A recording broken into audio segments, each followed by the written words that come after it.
Hello parents, আমি আপনাদের special educator therapist mister Ghosh. আজকে যে বিষয়টা নিয়ে আলোচনা করব, আগের ভিডিওতে বলেছিলাম যে অটিস্টিক বাচ্চাদের অন্যতম একটা সমস্যা হচ্ছে টো ওয়াক করা। এই টো ওয়াক আপনি আপনার বাড়ির পরিবেশের মধ্যে কিভাবে এই টো ওয়াক সমস্যার সমাধান করবেন? ধরে নিন আমার এই হাতের বইটা একটা ১০ ইঞ্চি বাই ১০ ইঞ্চি কাঠের তক্তা।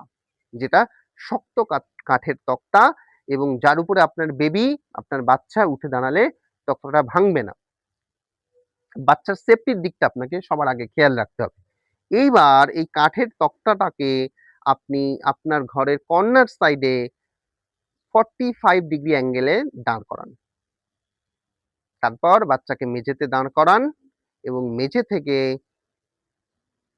১ পা, ২ পা, ৩ পা, ৪ পা, ৫ পা, ৬ পা, ৭ পা, ৮ পা ওঠান।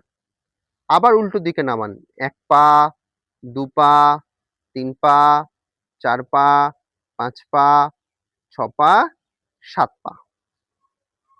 এটা প্রতিদিন নিয়ম করে ৩-৪ বার করুন এবং প্রতি স্টেপে প্রত্যেকবার ৩ বার করে করুন।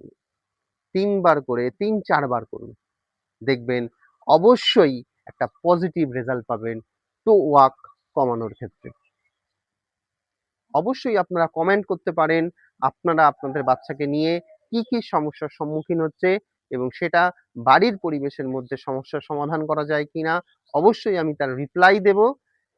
চ্যানেলটাকে অবশ্যই সাবস্ক্রাইব করুন, লাইক দিন এবং বেশি করে শেয়ার করুন ঘরোয়া পরিবেশে, বাড়ির পরিবেশে বাচ্চার সমস্যার সমাধান পেতে।